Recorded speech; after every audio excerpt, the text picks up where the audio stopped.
বিসমিল্লাহির রহমানির রহিম। আসসালামু আলাইকুম। হাবিব আফজাল পেজ থেকে হাবিব আপু আজকে চলে আসলাম আপনাদের সাথে কিছু গুরুত্বপূর্ণ কিছু কথা শেয়ার করার জন্য। আশা করি আপনাদের অনেক ভালো লাগবে। আমার মেইন পয়েন্ট হচ্ছে ফ্রিজে আমরা তো সব ধরনের খাবারই রাখি। আসলে ফ্রিজে খাবার রাখা কতটা স্বাস্থ্যসম্মত এটাই আমি আপনাদের সাথে তুলে ধরব। এখন অনেকেই বলতে পারেন যে আপনি কি ডক্টর? তাহলে আপনি এগুলো কোথা থেকে শিখলেন? আমি ডক্টর না, আমি একজন কন্টেন্ট ক্রিয়েটর, কিন্তু একজন ডক্টরের কাছ থেকেই আমার শেখা এবং জানা। তাই আমি মনে করেছি যে আমার ফেসবুক ভাইয়ারা আপুদেরকে অবশ্যই আমার এটুকু জানানো দরকার। আমরা যারা আসলে স্বাস্থ্য সচেতন তারা অবশ্যই সব কিছু মেনে বুঝেই চলি, যার কারণে এই কথাগুলো শুনে আমার খুব ভালো লাগছে যে আসলেই আমরা জীবনে কতটা ঝুঁকিপূর্ণ ভাবে দিন যাপন করি ফ্রিজের খাবার খেয়ে। ফ্রিজে খাবার না রাখলে আমাদের ভালোই লাগে না। যাই হোক, সেটাই আমি আপনাদের সাথে আজকে তুলে ধরবো। আর ডিম কিন্তু পুষ্টিকর খাবার। ডিমে ডিম ফ্রিজে কিভাবে রাখলে পুষ্টিটা ঠিক থাকে সেটা হচ্ছে ডিম ফ্রিজের দরজায় রাখা যাবে না।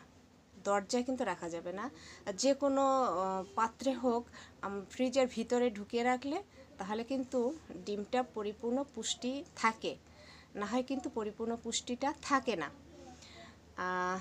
আর একটা হচ্ছে ফ্রিজে খাবার রান্না করে আমরা যারা গৃহিণীরা আছে অনেকেই কিন্তু সময় বাঁচানোর জন্য ফ্রিজে খাবার রান্না করে বক্স ভরে রেখে দেয় এক সপ্তাহের জন্য। এক সপ্তাহ রেখে তারপরে কিন্তু বের করে গরম করে করে খাই। আসলে এটা কতটা স্বাস্থ্যসম্মত এটা অনেকেই জানে, আমি জানি, আবার অনেকে জানে না, যার কারণে অনেক ধরনের সমস্যা কিন্তু আমাদের সম্মুখীন হতে হয়। এই খাবারটা রাখা আসলে একদমই ঠিক না। আমাদের প্রত্যেক দিনের খাবার রান্না করে প্রত্যেক দিন খাওয়াটাই শরীরের জন্য অনেক বেশি ভালো, কিন্তু এই খাবারটা বক্সে করে করে রেখে এক সপ্তাহ ধরে খায়, গরম করে করে খায়, আসলে এটা খুব স্বাস্থ্যসম্মত না। এটার জন্য আপনার শরীরে অনেক ধরনের রোগ হতে পারে। আর একটা হচ্ছে শাকসবজি। শাকসবজি সবুজ শাকসবজি আমরা কিন্তু খাই আমাদের শরীর ভালো রাখার জন্য, কিন্তু সেটা আসলে আমরা ফ্রিজে রেখে কতটা ভালো রাখতে পারবো আমাদের শরীরকে, সেটাই হচ্ছে মেন কথা। শরীর ভালো রাখার জন্য সবুজ শাকসবজি প্রত্যেক দিন খাওয়াই সব থেকে বেটার। আর যদি 2-3 পদ শাকসবজি হয়ে থাকে সেক্ষেত্রে তো ফ্রিজে রেখে খেতেই হয়, কিন্তু ফ্রিজে না রাখাই বেটার আমার মনে হয়। আর হচ্ছে ধরেন আজকে আমি শাক কিনে নিয়ে আসলাম, কালকে আমি রান্না করে খেয়ে নিলাম, এটাই হচ্ছে সবচেয়ে ভালো। আর একটা হচ্ছে ভাত। ভাত আমাদের গৃহিণীদের এটা কমন, এটা কিন্তু আমিও ভুল করি, এই ভুলটা কিন্তু আমিও করি।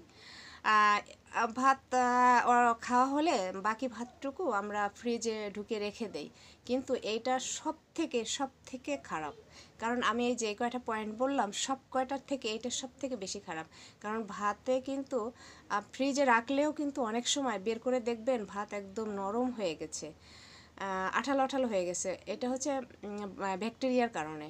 কারণ ভাত ফ্রিজে রাখলে এটা খুব তাড়াতাড়ি ফাঙ্গাস হয়। কারণ ফাঙ্গাস আমাদের পেটের জন্য, আমাদের শরীরের জন্য কিন্তু অনেক খারাপ। ওইখান থেকে কিন্তু আপনার অনেক বড় রোগও হতে পারে। আর যার কারণে ভাতটা থেকে ফ্রিজে রাখা সব থেকে খারাপ, আর এটা কখনোই রাখা যাবে না। এটা আমিও করছি, কিন্তু এটা জানার পরে আমি এখন আর করি না, এখন আমি বাহিরেই রাখি। আর যেইগুলা কথাগুলো বললাম, যে পয়েন্টগুলো, এই পয়েন্টগুলো অবশ্যই আপনারা মেনে চলার চেষ্টা করবেন। এটা অনেকেই জানে, আমি জানি, আর আমিও জানলাম, আমি এক ডক্টরের কাছ থেকে শিখলাম। তাই আমার মনে হলো যে আমার আপুদের ভাইদের কাছে একটু শেয়ার করা উচিত, তাই আমি শেয়ার করলাম। কেউ খারাপ দৃষ্টিতে নেবেন না। আমার ভিডিওর মধ্যে কথার মধ্যে যদি কোনো ভুল ত্রুটি হয়ে থাকে অবশ্যই ক্ষমা সুন্দর দৃষ্টিতে দেখবেন। আশা করি আমার সাথে থাকবেন, পাশে থাকবেন, আর নিত্য নতুন ভিডিও পাওয়ার জন্য পেজের সাথে থাকবেন। সবাই ভালো থাকবেন, সুস্থ থাকবেন। আল্লাহ হাফেজ।